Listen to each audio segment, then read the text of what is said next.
Hello and welcome to a weekend minimum competence for Saturday, October 4th. We're calling a maximum minimum competence episode. Essentially, time permitting and given a major legal story, we'll try to get you a bit more up to speed than we can in our short-form daily news show. This week, owing to the government shutdown, we're covering, you guessed it, the government shutdown. On your mark, get set, go. The federal government is shut down in the United States again, and if you're wondering what that means, here's your 5-minute or so primer. A government shutdown happens when Congress fails to pass annual spending bills or a stopgap continuing resolution, or CR, to keep agencies funded. No funding equals no authority to operate equals federal workers furloughed, services paused, and chaos for agencies and contractors. The House has passed a CR that would fund the government through November 21st, but the Senate has rejected it 3 times. That CR keeps spending at current levels and buys Congress more time to negotiate a full budget. Think of it as saying, we'll work out the details later, but in the meantime, let's keep the lights on. So, why the rejection? The sticking points are 3. Democrats want the bill to include an extension of Affordable Care Act or ACA subsidies, which are set to expire. They also want to block the Office of Management and Budget, or OMB, from continuing to cut previously appropriated funds, something they see as a power grab by the Trump administration. And Senator Rand Paul is the only Republican joining Democrats in opposing the House CR, but most Senate Democrats have voted it down. So what has to happen to end the shutdown? There are 4 main steps to reopening the government. 1, they have to negotiate a compromise CR. Either Republicans agree to ACA and OMB language, or Democrats back off.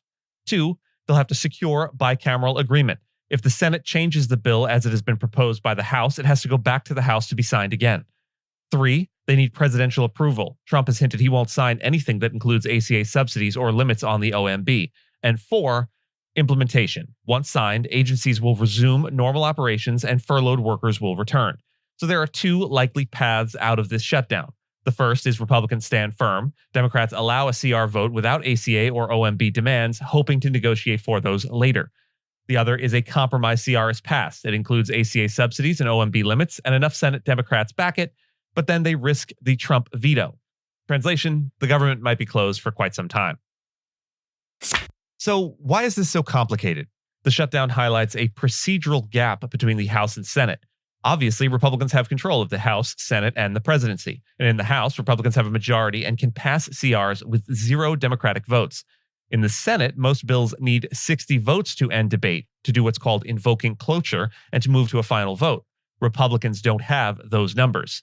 Now, Republicans could try to change Senate rules, eliminate the filibuster for budget bills, and go with a simple majority. But that would be a massive institutional shift with long-term consequences, i.e. they won't always be in power, and if they have any foresight at all, they're looking ahead to a time when Democrats are in control of the Senate and they might like to be able to have a say in continuing resolutions. So what happens if Republicans do make that change? If Senate Republicans decide to invoke the so-called nuclear option, changing the chamber's rules to eliminate the 60-vote threshold for spending bills, the legislative and political landscape could shift immediately and dramatically. In terms of immediate consequences, Republicans could pass the House-approved continuing resolution with no Democratic support, reopening the government on their own terms. That means no extension of ACA subsidies, no restrictions on the Office of Management and Budget, and no need to negotiate across the aisle. In terms of medium-term effects, the rule change would permanently alter how Congress handles appropriations, i.e. getting money, spending money, etc. Any party with a simple majority and House control could pass funding bills unilaterally through the Senate, sidestepping the need for bipartisan coalitions. This could speed up the process, but also deepen partisan divides in budget negotiations. And in terms of long-term implications, effectively, it would mean the end of the filibuster for all spending legislation. Shutdowns might become less frequent since fewer votes are needed to keep the government open, but funding priorities could swing wildly every time control of Congress changes hands. One Congress could expand programs and hike spending, the next could cut deeply, all with a simple majority. In short, while the nuclear option would solve the immediate standoff, it would reshape the Senate's role in fiscal policymaking and shift power further toward the majority party. So why can't Republicans just pass a budget bill? If you've been hearing people say, just pass it as a budget bill, no filibuster needed, here's why that's not happening. The Senate does have a special process called budget reconciliation, which allows certain bills to pass with just 51 votes.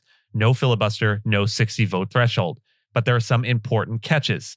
First, it can only be used once per fiscal year. Technically, reconciliation instructions can cover 3 areas: spending, revenue, and the debt limit. But Congress usually combines them into a single package.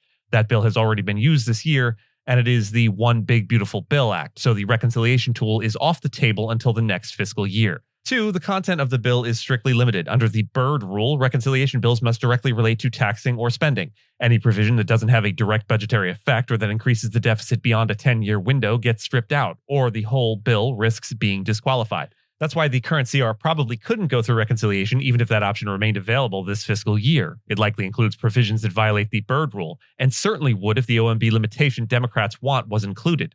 Those elements either aren't strictly budgetary or would impact the long-term deficit. So even though Republicans hold a Senate majority, they can't simply slap a budget label on this bill and pass it with 51 votes. That procedural door is closed for now. If they want to bypass the filibuster, their only real option would be to change Senate rules, a dramatic move that would eliminate the 60-vote requirement for spending bills altogether and permanently. Otherwise, they'll need to cut a deal that clears the 60-vote threshold or accept a prolonged shutdown. And with that, we leave you until Monday. That is the current state of the shutdown. We'll see you back here on Monday for our usual daily news shows.